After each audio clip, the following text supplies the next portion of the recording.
Cranberry Trail. How that is built on the inside of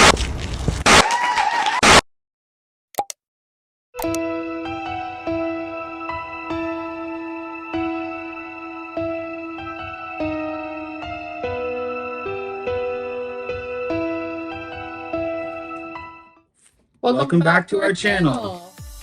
So we've got another fun one here today. The Lego Harry Potter minifigs. The mega minifigs. Mega figs, yeah. So obviously we've got Harry and Hermione. It was an interesting build because you didn't build them simultaneously. You built Harry and then you built Hermione. So if you saw a little short that we had built Harry all together, and then we kind of took our time building Hermione.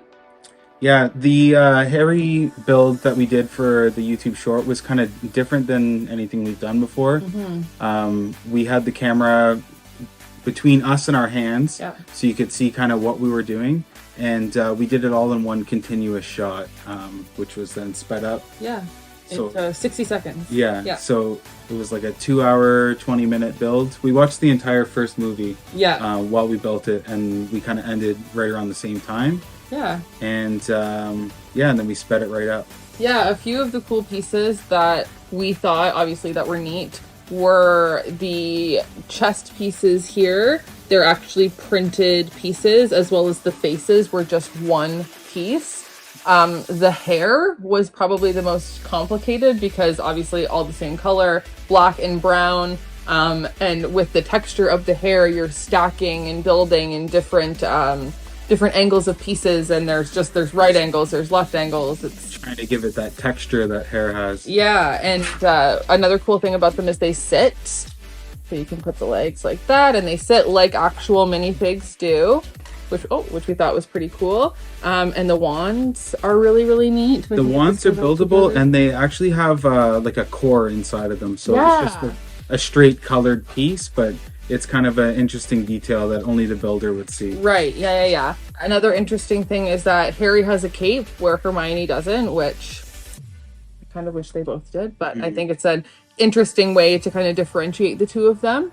I think that they're really neat. Like, you can see that the hands are the same shape as a regular minifig are. They move the same. The arms move. I think the heads move. Yeah, the heads move back and forth.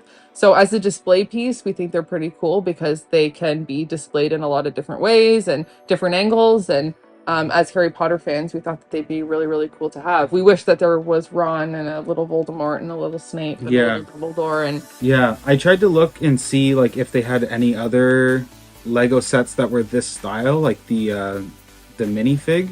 And I couldn't find any of them, so I mean, if Lego continues to make them, I think they're a great display piece. Yeah, and we'll continue to buy them, that's for sure. Yeah, so building them was neat because, like, as you put them together, you were realizing kind of the comparison between a regular minifig and the mega figs. But yeah, there's, again, not much to say. They were fun to build. The hair was a bit complicated, but everything else was really, really neat to build. You knew you were building a leg and an arm, and the hair was the last piece, and it was definitely, again, the most complicated. Yeah, and with the hair being said, like how Harry's head moves, Hermione's hair comes down like over her chest and on the back. So her head does not have mobility. Yeah, and so really, if you think about it, the way that we built it was in, I think, 5 different pieces. It would be both sides, so that's 2, 3, 4, and then the bangs were another piece to build. So yeah, really unique build, really neat to have in our display case as Harry Potter fans. So yeah. We hope you enjoy watching. Yeah, we hope you enjoy watching us build it. Yeah. Thanks. Smash that subscribe button and hit the like. And don't forget to click the bell for future notifications and drop a comment below. Thank you.